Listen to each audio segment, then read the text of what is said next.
I've been an alcoholic. I'm still been an alcoholic. Anyway, gosh, how do I start this thing? I was the firstborn of the next generation after the Depression. My birthday was 1943, so I'm kind of old. Uh, I kind of was born by parents that migrated from Texas, and they had a story of their own. So I have to use what happened to them to excuse why they are the way they were. I think my mother married my father to escape from poverty.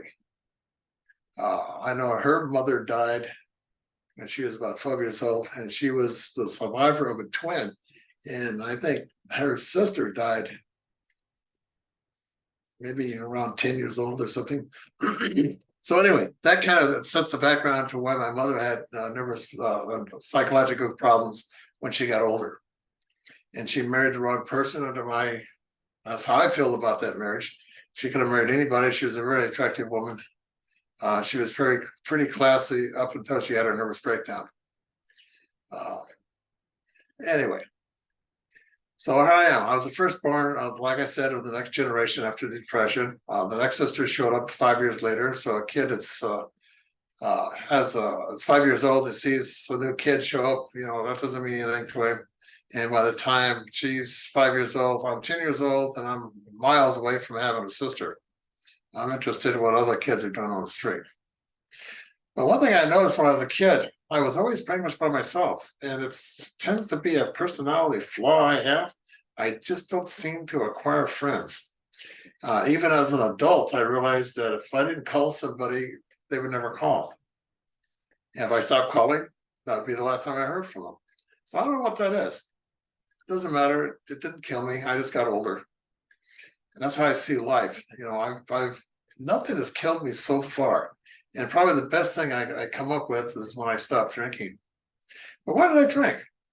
I probably wasn't happy. I didn't know I was self-medicating. I probably started drinking when I was legally old enough to buy the stuff. I know I drank the first 20 years of our marriage, and that didn't work out for my wife. Because she married a guy she wanted to spend the rest of her life with, and he spent all his time in the garage drinking. So that's not what she bargained for. So that had an effect. And all this stuff comes to light after I got sober. But I pretty much drank by myself. I didn't like bars. I didn't understand my kind of drinking when I came to AA. Then it dawned on me after I'd left AA and I came back and I started thinking about it. The reason I drank the way I drank and the reason that self-medicating made sense to me. I don't know why at the time. Because I was self-medicating. For 20 years, that's what I was doing. I drank to a certain point, and I drank too much, and I could, doggone it, I drank too much that I couldn't go to sleep. So I always tried to drink about a certain amount every time. And I kept thinking, in the beginning, I thought you can't be an alcoholic drinking beer, and that's what I was doing. But it's not what you drink, it's why you drink it. And it took me a while to figure that one out, too. They were telling me all the time, but I wasn't listening. I didn't know how to listen yet. So anyway, this was in 1983. It was the closing days of that year. And a friend of mine, drinking guy, he was drinking with me. He didn't have a wife either. We're in an alley in East Los Angeles, throwing empty beer bottles at a building across the street. Never did hit the thing. And he was suggesting that he was going to start losing some weight by not drinking after the first of the year. And I thought that was it challenged me. It scared me. And I started thinking about it. I look just like him. I could probably lose some weight too. So, so the first of the year, that first week, I was drinking again. And that's when things changed. I've done that a whole bunch of times. I stopped. All of us have stopped a million times. And a lot of different things. And so this time it scared me. And before it was just, it was just a common thing to do. But no, this time I was afraid. And what I had done, I was older. I was 20 years older from when I first started drinking. I was hanging around more people that were teaching me how to do different kinds of drinking. I got into wine coolers, which I thought was pretty cool. And mixed drinks. And you can't drink mixed drinks like you drink beer, because that can get you killed in lots of ways. So I guess that was probably what scared me. It was getting out of control. I was doing the drinking you guys were doing that you talk about all the time in the meetings, and I've arrived at that. And I guess I had enough common sense to do something about it. So I got out of my comfort zone, and I started asking questions about it, because I had no idea what to do. I thought, well, I've heard of AA, maybe that might have something to do with it. How do you find where those people hang out? So I kept asking questions, and I finally found a lady that was on the program, and she had an LA directory in her purse, and she gave me the directions and the place to go. Actually, it was my second meeting. The first one didn't even count. I was late, and I had no idea what the hell they were talking about. So I went to that, and I was a little bit early, and I was sitting in a room pretty much by myself, except the person that was behind the counter with the coffee. When I read the steps and the traditions, I read them twice. I counted how many times capital letters for him was, how many times God was mentioned in it. And I was vacillating whether or not I should just get up and leave. But I hadn't asked any question. I hadn't talked to anybody yet. So I stayed. And the very first meeting I went to, I told them I didn't believe in God. But they figured, well, that's just a temporary thing. That's I'm pretty sure that was on their minds, the people that were listening to me.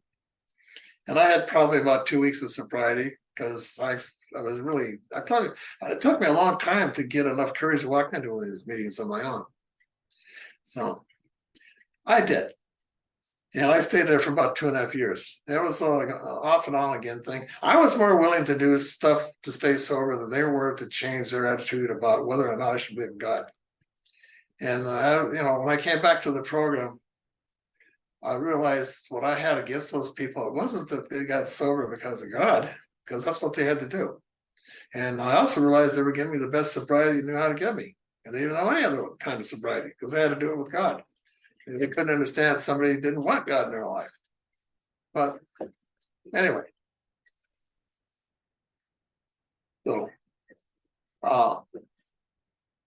Be sure to read it. yeah. Always in the meeting, my wife shows up. So anyway, I stayed, and they didn't throw me out, and I didn't know anything about the responsibility pledge yet. That's why they couldn't chase me off the grounds. But once in a while I get sideways with these people, and I tell them, I'm different than you guys, and they would say, there's nobody terminally unique in AA, and I tell them, that's not what I said. I don't believe in God. I don't know why I don't believe in God. I've never had any experience with it. But anyway, they kept asking me, how I was doing with the steps. I haven't got a higher power yet. Do I have a sponsor? And so I finally come to the point that I had to do something about this nonsense, because their God was an outside issue, and they kept instead of talking about sobriety, they're talking about where I am with the big book. So I finally got a sponsor, and he was 30 miles away from the home group. And it took me a long time. It took me about a year to get my way all the way through the damn steps. And I did the fifth step in the guy's backyard, and we burned the thing. And that was it. And we did it according to the big book. So I don't know if I got on my knees. I don't remember that. So many years ago. But I did that I must have been about 38 years ago when I did that in West Covina. And the guy I picked as a sponsor was a nice guy. He was a circuit speaker, and he knew a lot of stuff. I heard him talk about his story. So he was a good person to talk to. And he cared. But anyway, I'm done with the steps. And I had a friend that he was my go-to person from the Alano Club. And he was, his social life, his married life has been so screwed up that he never had any money. And he was hungry all the time. So I'd call up and ask him if has he eaten yet today? And we'd go to a restaurant. I'd feed this guy. He listens to my horse shit all the time while we're eating. And that's as close to a sponsor I got, I suppose. Not the same guy that helped me with the steps. So anyway, I had,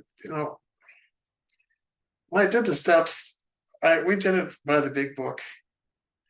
And I don't remember much about it. I just know I didn't get anything out of the steps. I don't use the steps today. And I've only had a sponsor for about maybe a year and a half, whatever it was. But one thing I did get out of sobriety, uh, it was like I had a choice now.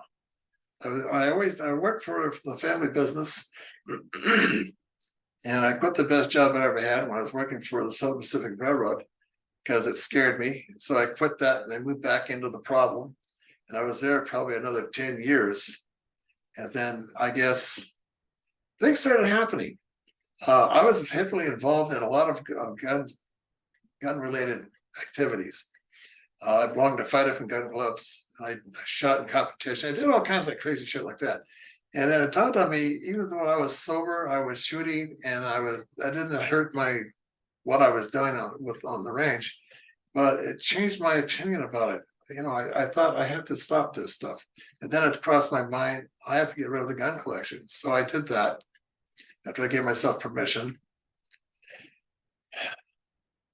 I took the money, put it in the bank, because I was about 6 months sober. I think I was on the program about 6 months, and my wife wanted out of the marriage. And I didn't, I just let it go that way. That's what she wanted, that's what we're gonna do. And so they told me what they were gonna do, and then they had an entire agenda. And so I just, I was along for the ride. And then that didn't work out for her. And so she wanted to know if I still wanted a divorce, then I'd have to do it. And I didn't want it in the first place. And so it was like it never really happened. We never got a divorce. But in the first year, I got my first year, we redid the marriage vows on a 20-year marriage. It wasn't like a legal thing. It was just some place that ports are calling down by the ocean somewhere. So anyway, we did that. And I asked somebody about that, and they said that she was saving her own ass, protecting whatever it was, whatever, it doesn't matter. We were just like it never happens, and so we're together again. And so we took that money and we bought a house in Big Bear Lake. That was the second house. And so now we had a weekend place to go to, and we never did that kind of stuff. I never had a vacation. I always worked. No matter where I was just always working. So we had a place to go to, and because my hours were flexible than hers, because she worked for a dental office, and she had to work half a day Saturday. And so I would leave Friday, and I'd go up there and I'd warm the cabin up because you turn the heat down, but not so low the thing freezes while you're gone. It was just a magical thing. And that's when I started really walking off anxiety attacks. I don't know how many miles I walked up there. Sometimes I walked till the sunset come up. I was up there by myself, always in the dark. I learned that, if you look up the stars up there, you can actually see the stars. You can see the Milky Way. It's just like the way it used to be when I was a little kid. I remember that kind of shit. So now I'm 40 years old. That's when I came into the program, 40 and 6 months. Found AA up there in Big Bear Lake. Like I said, I lived up there for 10 years. I couldn't find jobs. So I guess I was learning humility, I suppose. That's how I look at it. And the best job I had up there was for about 2.5 years, I was making donuts. And everybody just raved about the donuts. I was the only guy in the entire mountain making donuts. I didn't own the donut shop. I was working for somebody else. And then oddly enough, I got tired of that. Every day I went to work, I had stress on my neck. I couldn't be in that place, but that's what I was doing for a living. So I finally decided to get back in my trade. I'm a machinist. There's no machine shops up there. So the closest one was 74 miles. And they hired me on the spot. They wanted me to go to work the following Monday. So I did. I told them I was putting the donut shop. And then I was working for the company, it was Alter Manufacturing. They're still in business. They're still making stuff. I was approached by the guy that owned the donut shop, if I wanted to buy it. And I probably could have done that. My wife, she's very good at business. She could have run it, do the paperwork and that kind of stuff. And I could make the products. You know, maybe the stress would be gone if I owned it myself. Maybe it would have killed me. Maybe I would have started drinking if I bought it. I don't know. I didn't do it. I stayed with the machine shop, and I stayed there for 26 years and 19 days. That's the first job I got in sobriety. I got to be quite the machinist. There's 155 people down there, and one of the engineers told my son, I got my youngest son to work there because they were looking for somebody to take over the maintenance department. And he's very smart. He's very smart with electronics, that kind of stuff. We were talking, and he told my son in front of me that I'm the only good machinist that's actually works for the company. And I was I know a lot of stuff because I worked for the family business, and I worked, you know, from the little, before we even had a mill and stuff. I learned how to do stuff by hand. Yeah, I think back about that, and I kind of lost all that ability now because I kind of got old. So anyway, I worked there for, I guess it was 4 or 5 years, whatever the hell it was. Anyway, and they took me off the line, which meant I had 3 machines I was responsible for. And they wanted me to run the second operation department. So I did that for the next 20 years. And because I have a lot of machining in my background, I knew how to run a lathe, I knew how to do mill work, I knew how to gas weld, I knew how to arc weld. I know all that stuff. You know, I didn't ask anybody to do anything for me because my machines are always running. I would go fix it myself. I saved those guys a ton of money just because of efficiency. So I got to where I was so good at the machines, and the recession had come and gone, and so they were rehiring people again. And so I worked with a temporary pool. So they asked me which of these gals that I've worked with were good. So I mentioned 10 names, and I hired all 10 of them. And I was lucky enough to work with 2 of them for about 10 years. And we talked at the department. And the only reason I tell you this is because this is how I built self-esteem in myself.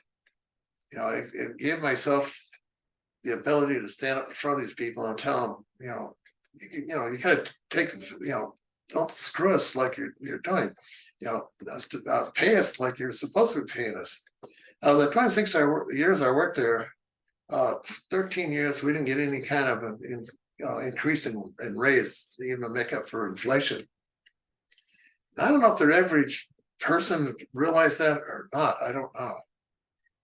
Seems like I always talked above their heads when I was talking about stuff like that. But that's kind of the reason why I finally got enough self-esteem to finally quit at the 26 years. And I quit the last day of the year, which turned out to be another New Year's Eve thing. So I did. That was 9 years ago. Now I'm here in Las Vegas, and how did that happen? There was a time when I shared something that was really eating me up alive, and it was what I was really involved with. And I didn't know at the time it was road rage because it didn't have a name at that time. So I took it to a meeting and I explained, how it was making me feel behind the wheel and why I was doing it. And I didn't know why I was doing it, and why I hated people, and why did it bother me so much. It got to the point that it bothered me so much that I was having shame, guilt, and remorse for at least 2 weeks after I'd done something like that to somebody. So I didn't get any answers there. The meeting was up in Big Bear. That was the last meeting I went to in Big Bear Lake. I walked away from there, and I thought, what am I going to do about this problem? Well, you guys tell me how to deal with it. You give me the tools, so I'll tear it apart. I'll find out, where I can work with this thing. So I figured out what the triggers were, and I started all the stuff I needed to do to not have road rage. And I got away with that. I had it pretty much under control. But from my point of view, it's like another cucumber pickle thing. I think it's purely a adrenaline rush or something. But anyways, I was out of control with this thing. So anyway, I apologize for running the meeting. That was like 10 or 15 minutes over the time. And we said the Lord's Prayer one more time. I allowed myself to say that kind of stuff. And I walked out of the place. And I figured out how to reverse engineer it. And I started putting it into practice. And then I stopped going to meetings. That was how that happened. And I stayed out of the A meetings for the next 22 years. I just didn't go to meetings. I didn't drink. I just, and I had good days, bad days, and days that I was suicidal. I had favorite trees. I'd smile at, because I was so depressed. That's where I'm going to do it, And then the hardest part of that road up there was referred to as the Arctic Circle. It's just a notch on the side of the road. And I thought, well, it's like 1,500 feet. I don't know what angle that is, but that's about as steep as you can stack dirt and not fall back on itself. And it's full of trees. So I thought, I can do it over there. I make it look like some kind of an accident, no skid marks. Because there's no guardrails up there. This is not normal to think like this. But this is what I was doing. And I stopped going to meetings. And I was having this problem on a regular basis. I got involved in an extramarital affair. I think that's common grounds for people in the program. And I don't talk about that much. But anyway, I finally reached a point. This is when I was still living in the mountains. And I was carrying all this load on myself. I wasn't sharing with anybody. And then I decided one day to just, put on my snow clothes. And it was lightly snowing. And I walked up to a snow summit, which is about, I think it's 8,000 feet in a snowstorm. And I was toying with what am I going to do with my life? I was thinking about a divorce. I didn't know what am I going to do? And so I'm thinking about all this stuff as I'm climbing. And I'm going, zigzagging back and forth because it's a hill and it's snow sometimes up to your waist. And I finally got to the top, and I thought I'd ride the ski thing down, those carts that these people ride on. I never learned how to ski.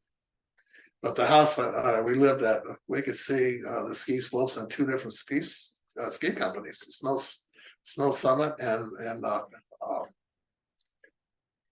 what the hell, it used to be Gold Mine. What they call it? Bear Mountain. That's what they call it now. It was a beautiful place. We had a creek that flowed past it that was year round, and ducks would come into that thing. It was a magical spot. So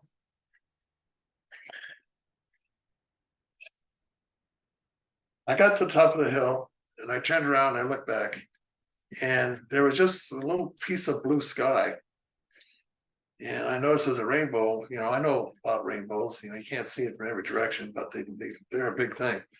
And so I'm looking at it. Probably so other people could see it too. And they probably thought it was neat. But anyway, I decided to stay in the marriage, get away from the other gal.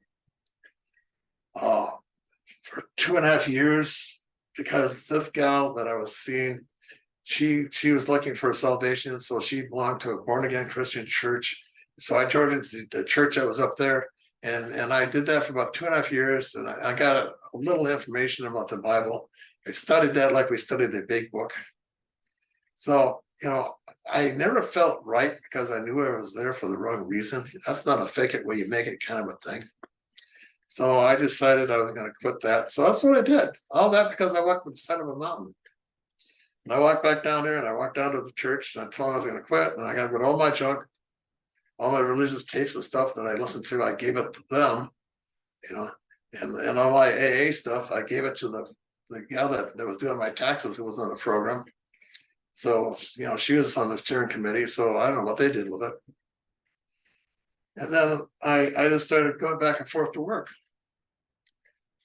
trying to deal with that road rage. So I finally got it under control. Gosh, so many things that happened. My wife had a heart attack in the year 2000, November the 5th. She died. That heart attack she had kills 90 out of 100 people. And the doctor, I don't know if he couldn't believe that she was alive or he was disappointed, but he wouldn't stop talking. You know, he slammed the door open into the waiting room for the emergency people. I was the only one there. And she kept saying, you know, your wife shouldn't be alive. He said it 3 times. And so I went back and I looked at her, and she was just the way she looked before they came. And this was an all-day thing. We took her to a hospital previously. She put her clothes on, and we went down there, and I set her down, and I 3 times I told these people to death, my wife's having a heart attack. And 45 minutes later, she felt better. And so she wanted to leave. So that's what we did. And later that night, that's when I had to call first responders. So by then, we had bought this house that this heart attack happened in. I finally got off the mountain. And the reason what finally made the decision for me to leave the mountain is that I was falling asleep while I was driving. And I didn't know I had done that. And I woke up and the car was still moving. And this is up there in the Arctic Circle where it's like 1,500 feet down to Bear Creek. You know? So that happened twice. And I didn't know what to do. And so we got a call from a lady that we looked at some houses, and we went down there, and she had about 5 or 6 houses there. And the biggest house that they had, there's only 3 of these out of 77 houses that they built. We found out what they wanted for it, which is pretty much what it cost them to buy the property and to build the house. They didn't make any profit on it. And we bought that house, and that's how I got off the mountain. And I was still working, and it was 40 miles closer to the job, and no mountains were involved in it. Oh, so I'm sure my story is not making any sense. I just know this. But anyway, we got this house. It was a 5-bedroom house, 3 bathrooms, and it was a model home. So I had all the landscaping and all that kind of stuff. And it had drapes and, you know, because they took all the furniture out, which is basically just movie props anyway. So because we were 2 miles from the college, my wife started a business because she couldn't get a job at where she was at. And we started renting rooms out to college students from other countries. It wasn't an exchange thing. There was actually just like they were staying in a regular hotel or something. And so we did that for 18 years. And we got to meet some of the smartest people ever. All those people came on there at 4+. So, you know, they were the top of the students. And we started with the Japanese, then we wound up with a lot of Koreans. We had some people from China, a lot of people from Taiwan, one from Russia, one from France, 2 from Nigeria, and some local students. We did that for 18 years. You know, so for people who didn't really have an education, my wife never went to college. They threw me out of school when I was almost 19 years of age. So I didn't get an education. The only thing I knew how was to work on machines, and I did that for my entire life. She almost died in 2000. I retired when I was 71 and a half. On my 72nd birthday, I got sick. I was walking around to urgent care trying to find out why I had a 104 fever. And they couldn't explain it to me. And this went on for about 2 days. And I got delirious. I don't know, it could have been 3 days. I couldn't tell anymore. But I was falling down, breaking stuff. And I remember I made a face dive into the floor, concrete floor in the foyer with ceramic tile on it. It looked so nice, you know. And then she called the first responders, and they hauled me up to the hospital. It was my turn to go to the hospital. And I wound up having sepsis and pneumonia at the same time. Just out of the blue. I still don't know what caused that. But they gave me industrial grade antibiotics, and I didn't die. And I didn't know how sick I really was until I started reading up about it. So then we decided to move. All this happened in the same year of retirement. And we lived in this house for 22 years. And just the physical aspect of moving is, I think that's probably what drove me over the edge mentally. We finally wound up here in Las Vegas, which is where I'm at now. I still wasn't going to meetings. I got suicidal here because I guess this is where the rubber met the road, I suppose. I didn't want to kill myself, but I couldn't get rid of the idea that was a good idea. And I kept saying, I'll do it tomorrow. And I finally got past that. And I finally got to the point where, okay, I'm going to drop a dime. It's covered by insurance. And so I got past the gatekeeper with the psychiatry people. And I started seeing a psychiatrist. And I got to the AA program. I told him about that. And he stopped writing. He wanted to know why I didn't go back to the program. I told him I didn't have a real reason. You know, I just embarrassment, I suppose. And so he says, well, you know, this is in Las Vegas. And he said, they don't know who you are. So I went to a regular meeting, just like the meeting I left. And then the best thing, they didn't smoke anymore. I thought that was great because I was never a smoker. So I stayed there for about a year. And I didn't share, I just listened and learned. And once in a while, they'd ask me if I wanted to share, and that's what I would tell them. And then after about a year, then I started telling them something.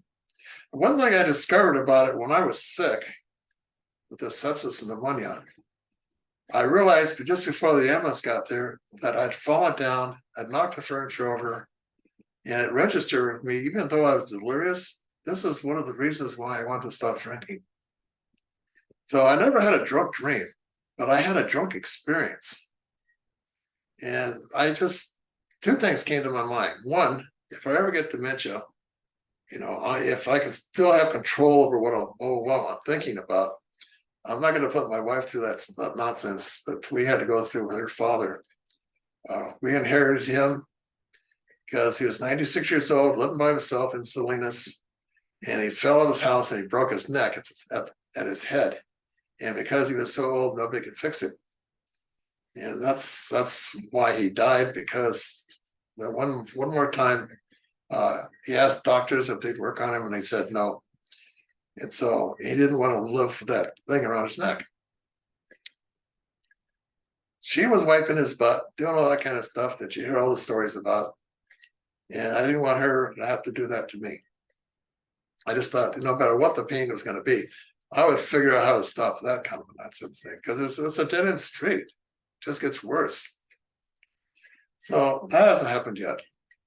But because, you know, I turned 80 2 months ago in June. And when you get that old, everybody's afraid of, you know, dementia. You know, my mother wound up with it. She died. I know I got to the point I didn't see her anymore because, you know, the relationship between my parents wasn't very good. My sisters gravitated toward her, and that's kind of what broke up the family with myself and them. You know, because it seems like, you know, I was always told after the fact. My sister, she was the one that's 5 years younger than me. She would always call. She'd always be crying, always about mom. And I don't know if it was a good day or a bad day, but I just told her to fuck off, basically. And I wasn't going to see her. I wasn't going to visit her hospital. I wasn't going to go to the funeral, and all that happened. And because of the way I felt about my mom, both sides of the family didn't want to talk to me anymore. So all my aunts and uncles died one at a time. I don't know anything about them. That was about 13, 14 years ago. So I don't know. There I am again, alone. You know, this thing I've been practicing my entire life. I got so good at it. And I didn't, you know, it kind of bothers me because I remember having fun with those people. But that's, you know, that's the way it was. We had an issue with my father. He was convinced he was going to die at the age of 50, and he didn't. So he had 5 women he could have married. And he brought this gal, the 5th one, which I didn't know anything about. She was a year younger than my wife. So he had 7 more kids with that woman. And so we got a half,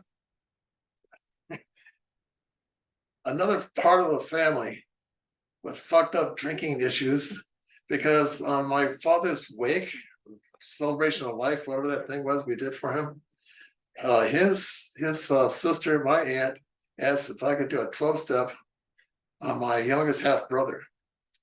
And it says, I would do whatever he wants if he's talking to me, but you talking to me isn't gonna fix it. You know, I don't know if she understood what I was saying or not, but I just know that that wasn't gonna work. So that's been 23 years since I've seen that kid, which is, he's probably in his 40s now. So I don't know. We had this feeling, you know, they kind of jacked us up as we were little kids with our fighting and arguments and stuff. And then we grew up, and then he threw us under the bus again as adults because he got married and another family. And of course, they inherited everything that was to be inherited. So we didn't care. You know, the sister was 5 years younger than me. She had her second child at 16 and never had any more kids after that. She stuck with the guy she married after the guy that fathered her children. She divorced him. Yeah, he was hurt in an accident. It took 4.5 years. And they still out of court. And for a kid that got married and had kids at 16, they wound up with $3.5 million on the settlement. And then my youngest sister, she's the one that was really smart. She got the smarts in the family. She got a degree in philosophy. She went back and got an MBA in business administration and computer science.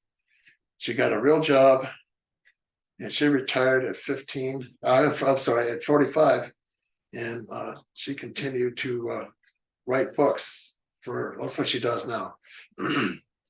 She's an author. She's published. I don't know. She's got about 40 books in print, I guess. But I don't talk to her. You know, I don't know what she's done. So, you know, our youth didn't kill us. My sister that had the kids, she went back and she got her thing